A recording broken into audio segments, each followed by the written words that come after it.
Hi, good morning, Mr. Amil. Today, me and my group will be going to present our Falsafah that issue Semasa assignment 2.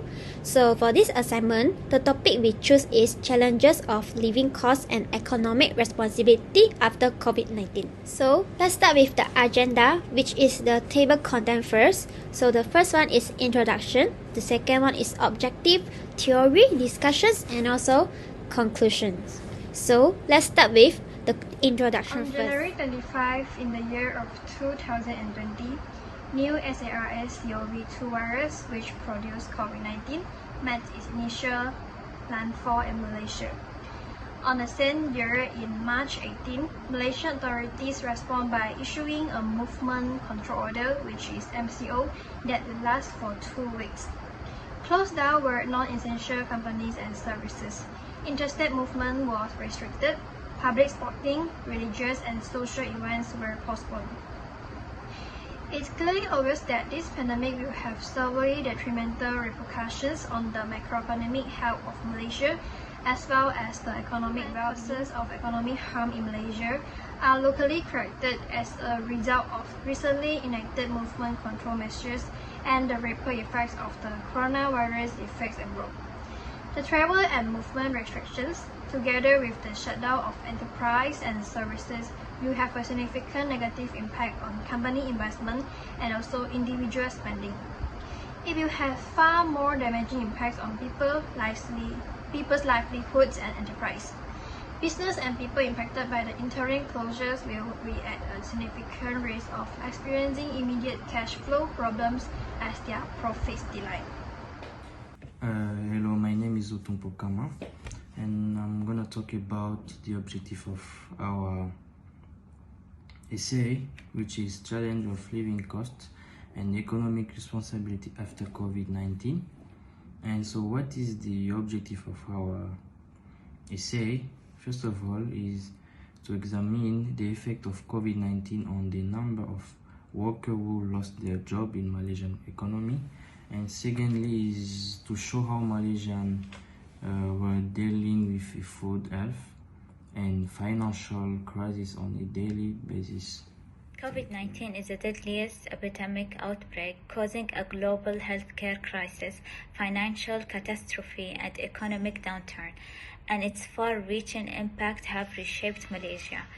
Lockdown and travel restriction have devastated the travel, hospitality, and tourism sector, leading to widespread closure and COVID-19 caused hotels to suffer a massive $1.2 trillion revenue loss, leading to closures or reduced operation and triggering financial strain and job losses for employees. 4.5 million foreign visitors in 2022. Entrance restrictions were replaced on tourists from affected countries. Malaysia is setting aside on welcoming 4.5 million foreign visitors by 2022.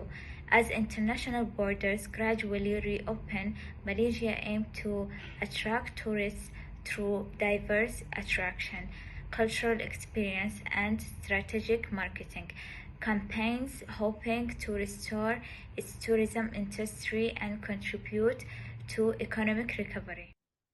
Hello, my name is Almuhannad. Despite the nation's current period of low and stable inflation, perceived stresses in the cost of living have been a topic of ongoing debate and discussion in Malaysia. Instead, the term cost of living is frequently used as a catch-all to refer to effects that go beyond price rises and affect people's well-being and household finances. In addition, as is well known, the tourist-heavy countries were more severely impacted than others because the economy of the majority of these countries are based on the travel and tourism industry, which employs a sizable population. In 2019, there were more than 3.5 million people working in the tourist sector alone, particularly in Malaysia. This number decreased to almost 3.4 million in 2020, the COVID-19 pandemic's effects on the labor market can be blamed for this fall in employment. As a result, according to the Department of Statistics Malaysia, Malaysia's unemployment rate rose from 3.3% in 2019 to 5.3% in 2020, marking the highest level in the previous 10 years.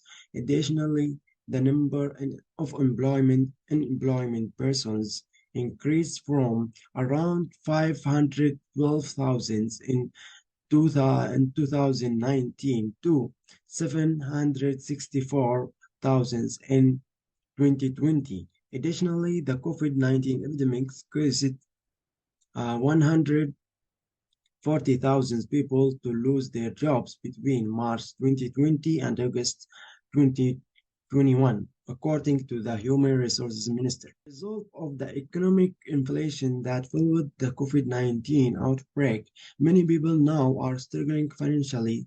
Individuals, families, and companies have all faced difficulty during this period.